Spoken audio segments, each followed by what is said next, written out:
And then after, lalagyan natin ng oil. Ayan.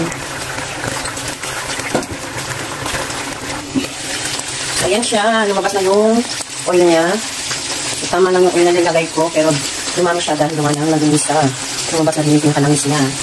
So, ganyan lang pagpito ko ng dukbang langganisa. Thank you, Ning Randy Sason and Cheryl Magbuhos. Sa pagdala yung langganisa sa akin. So, ganyan lang pagpito, guys. May water siya kanina. And then, pag kunti na yung water, lalagyan nyo ng oil. So, ayan siya, guys. Ang sarap nito. Dukbang langganisa from Quezon. Ayan.